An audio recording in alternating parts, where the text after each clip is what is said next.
Nakaka-withdraw pa ba sa BAAT application? Hello mga ka-happy! Welcome back to my YouTube channel. This is me again, Ayn Oliveros from Happy Hands Vlog.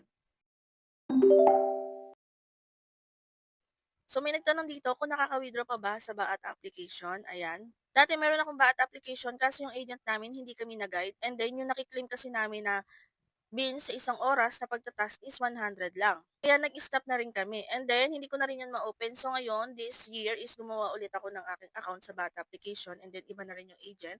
So sa gusto mag-join sa agency namin and ilalagay ko lang dyan yung agent ID ng aming agent, lalagay ko na rin yung Facebook account ng agent namin, lalagay ko sa comment section or sa description, hanapin nyo na lang dyan.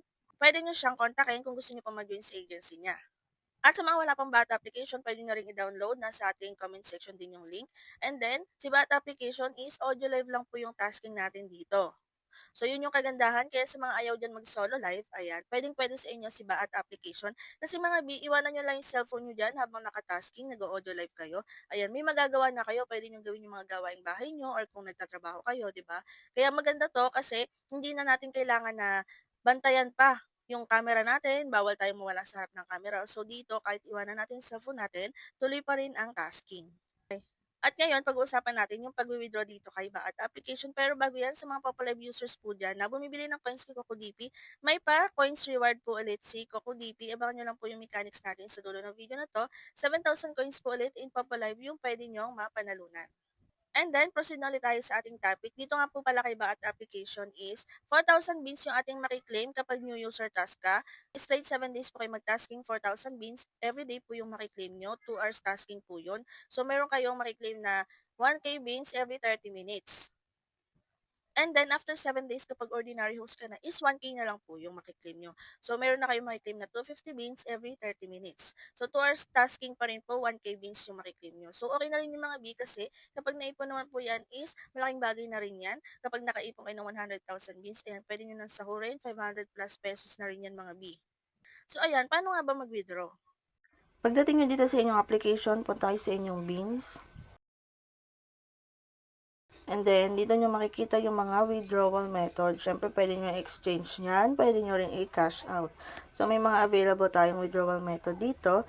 And then, for example, USDT yung gagamitin nyo. Ayan, select payment method.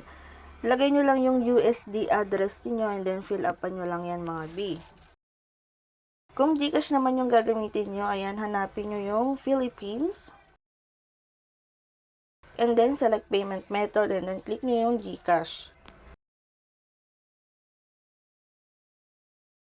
So, dito, ayan, fill upan nyo lang tong account information. Siyempre, lagay nyo yung Gcash number nyo, yung pangalan nyo. So, kapag na-fill upan nyo na, ayan, lagay nyo na kung ilang beans yung inyong i-withdraw. And then, wait na lang natin yung pumasok sa ating Gcash account. Meron nga pala siyang service fee na 17.25 pesos. So, ayan, 12:13 midnight natin siya winidraw. So, wait natin dumating sa Gcash. So, ayun mga ka-happy, 12:16 AM is pumasok na siya sa Gcash. And then, ayun lang mga ka-happy, ganoon lang po mag-withdraw. So, mabilis lang pumasok sa Gcash account yung winidraw natin dito kay Baat application. Nagulat ako kasi akala ko abutin siya ng mga 1 oras, 2 oras. And then, pumasok siya wala pang 5 minutes sa ating Gcash account. At pumunta na tayo sa funds reward ni CocoDP para sa mga Popolive users na bumibili ng coins sa CocoDP. Ayan, 7,000 coins po yung inyo pwedeng ma-receive. Ayan, 5 CocoDP users po ulit yung ating winners.